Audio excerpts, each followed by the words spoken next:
Hi, and welcome to the Robotel blog, where we keep you updated on everything you need to know about language teaching and technology. My name is Hannah Hase, your main blog author.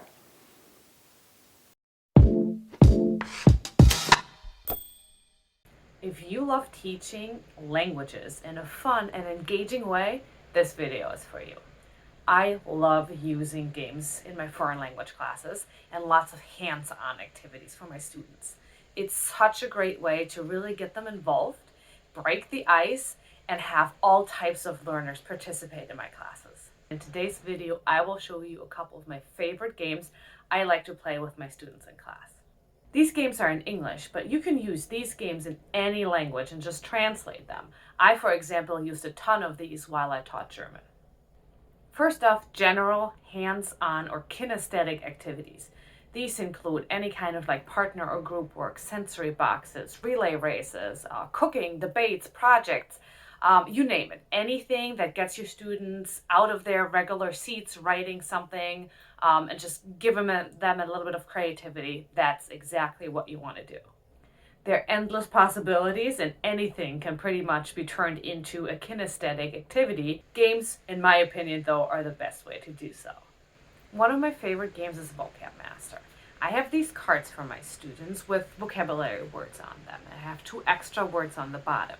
They have to explain to each other these words on top without using the words on the bottom. So if the word is cat, they can't say dog or animal. For your lower students, you could say, okay, you can use these 2 words and these are extra help.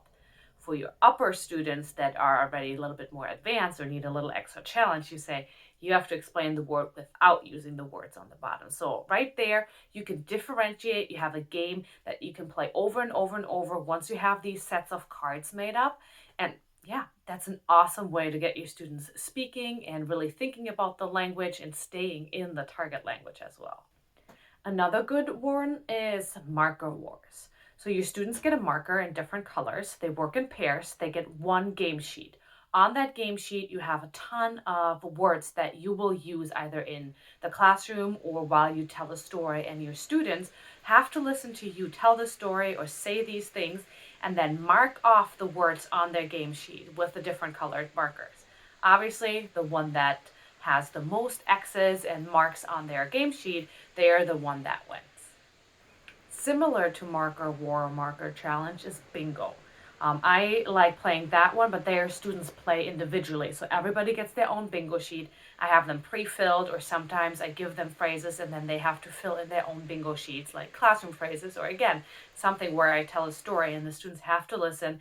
And the first one to get 5 or however many boxes you have in a row, either way, is the one that wins and yells out bingo.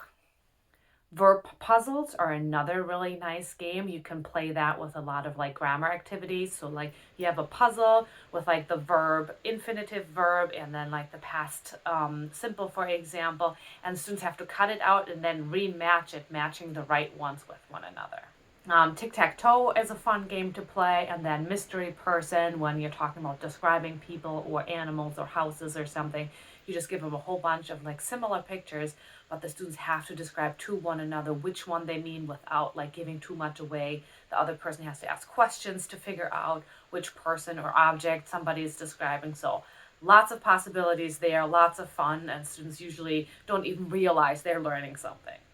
And then one of my all-time favorite games is Team Trivia. It's kind of like Jeopardy.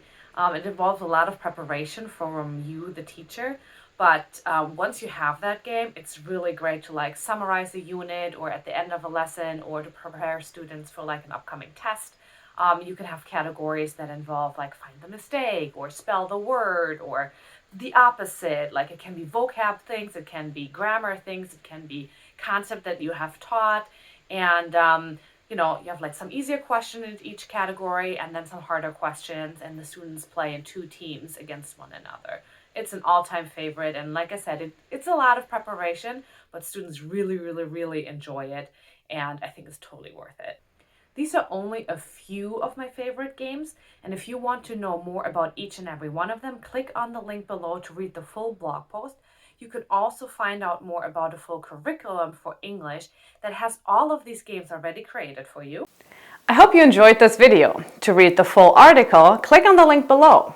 Don't forget to subscribe to our YouTube channel and follow us on Facebook. Thanks for watching, and I hope to see you again soon.